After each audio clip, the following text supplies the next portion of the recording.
All right, today we're going to cover the principles of electricity. Here are the top 10 terms. All right, electricity, a form of energy that produces light, heat, magnetic, and chemical changes. All right, we use most of those in cosmetology. And electric current is the movement of electricity along a path called a conductor. All right, so what makes up conductors? Okay, some examples: silver, copper, water-containing ions, the human body. Okay, an insulator.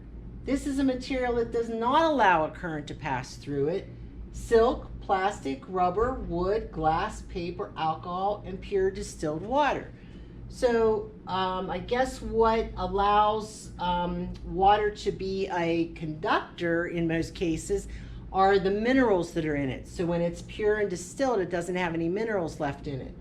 Alcohol, it always said when you were using a rake during a scalp treatment that you couldn't put anything on the head that contained alcohol.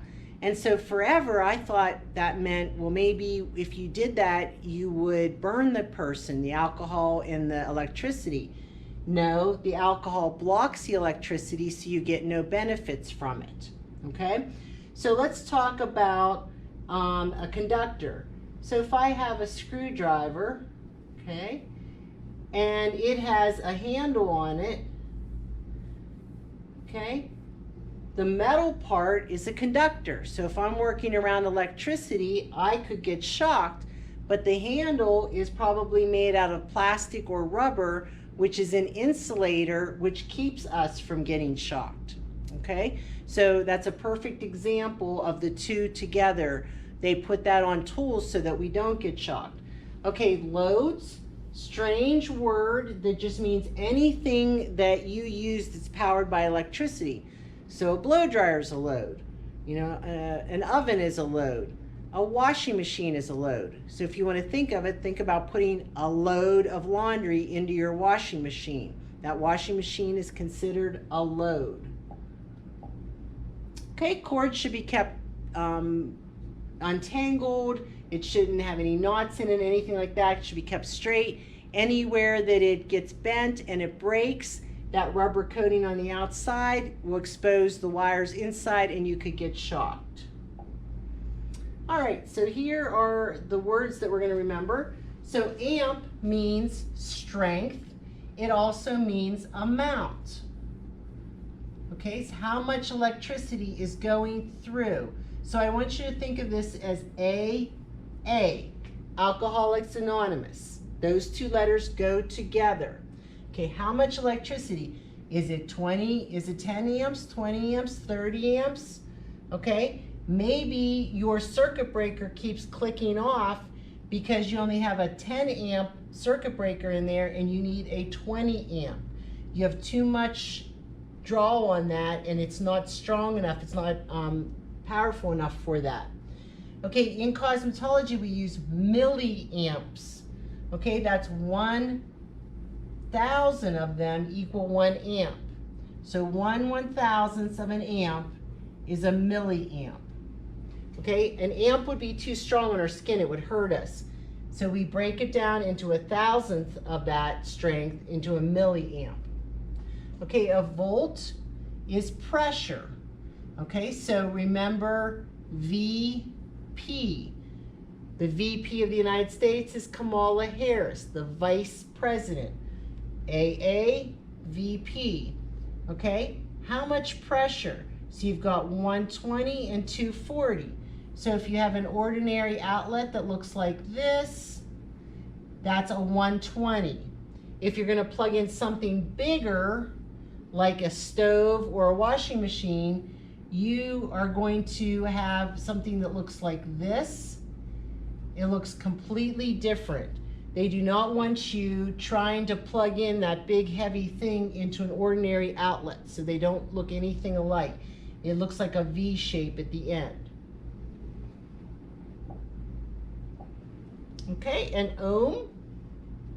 All right, so far we have Alcoholics Anonymous, Vice President, and now we have an O and an R. So when you go to the hospital, hopefully you don't end up in the OR, the operating room.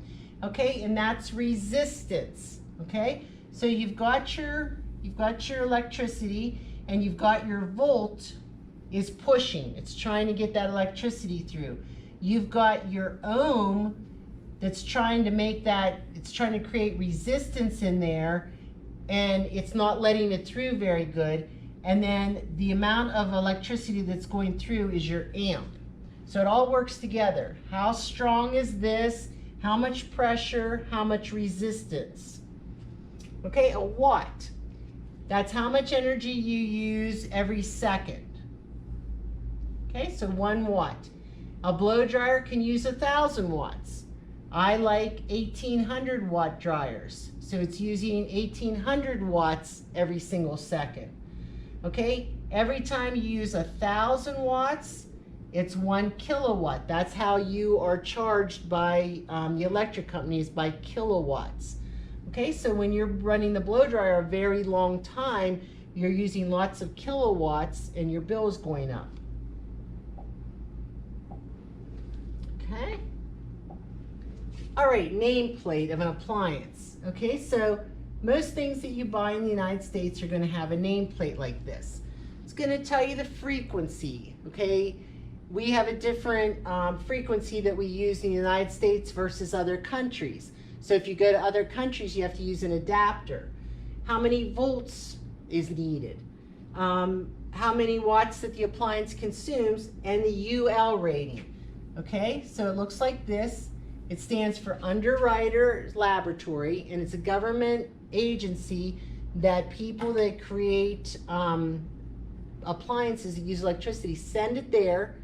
The Underwriter's Laboratory inspects it, says yes, it's safe to use, and puts their stamp on it. Okay, if you buy things from other countries, it's probably not going to have that on there because they don't have the same regulations that we do. Okay, DC and AC. All right, so DC current is nothing more than a battery. Okay, you've got a plus and a minus. The power runs one direction in a battery. It's a direct current, one direction only. When you have AC, that's your outlet that we're used to, okay? And the power goes back and forth. So if you have a plug, the power's going like this. It's alternating back and forth in those 2 prongs, okay? One direction in a battery, alternating in AC, in alternating current. Okay, so we're going to start with rectifier. We're going to focus on that one. So you need to know this for the test. A rectifier changes alternating current to direct current. So AC, DC, just like the band, it's going from AC to DC.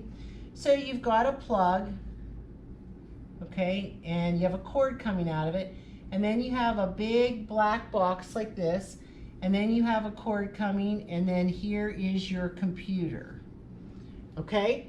So you're taking alternating current from the wall, you're putting it through a rectifier, which is changing it to DC current, which is charging your battery because your computer runs on battery. So you have to have this thing right there to be able to plug a computer in. Has to change it from AC to DC. All right, so like I said, a battery, a generator. Okay, this is a word. When I think of a generator, I think of a thing that I have outside in case of storms that I pour gasoline into and I start it up and it'll run my lights and my refrigerator and stuff if we have a bad storm and our power goes out.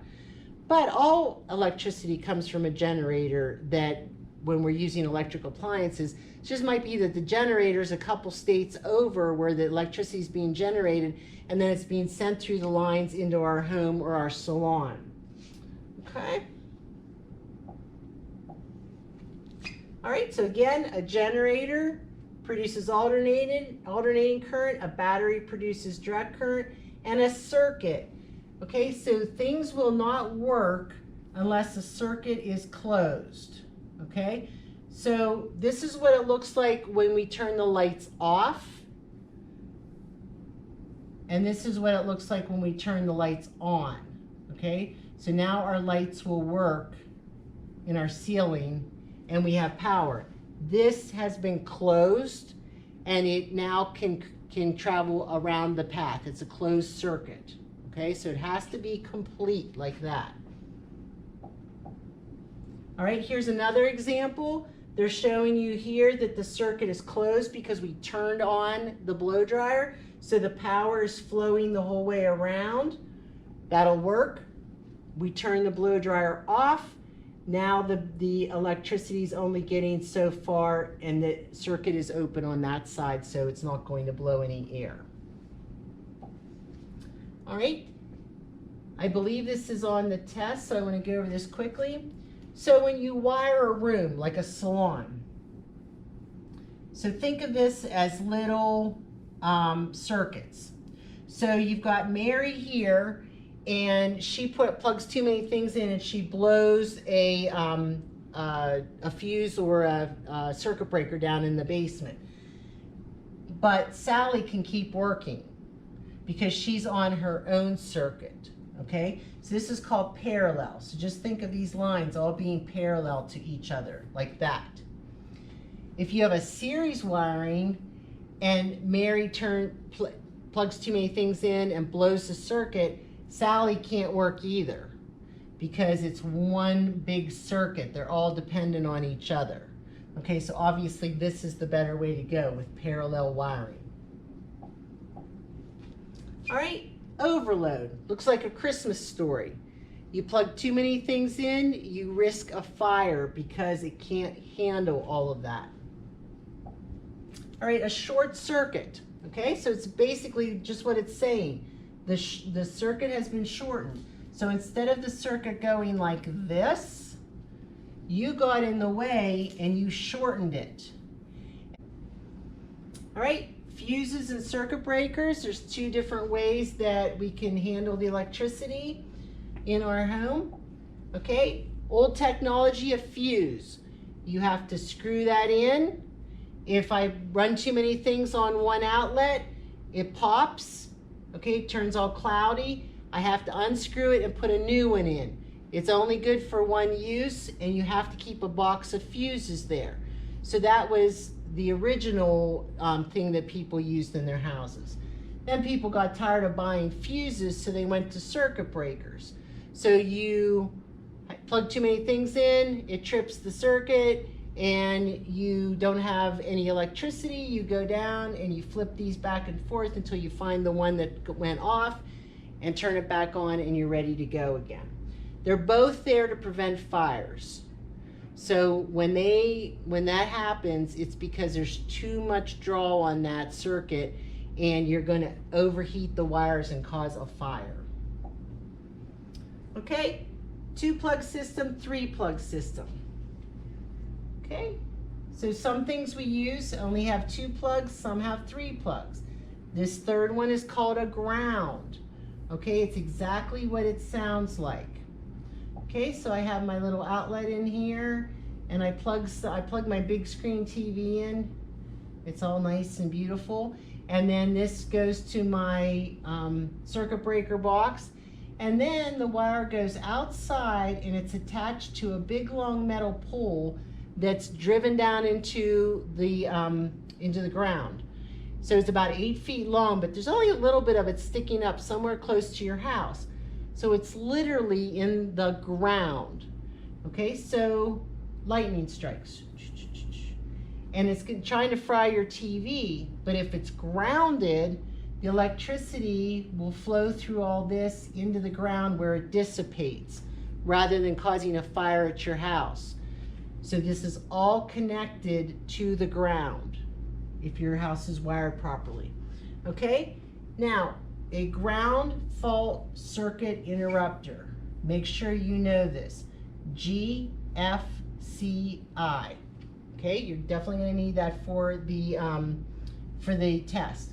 Okay, so instead of it having to go to your breaker box, if something needs, there's too much electricity being drawn and there's a chance of a fire or something happening, Instead of it having to go through your house to there, they have installed this in places where there's water, like your kitchen or your bathroom, and it has a circuit breaker in it, and as soon as it senses that anything is wrong, it clicks off, and it saves you without having to wait that extra second or half a second for it to get to the fuse or the circuit breaker.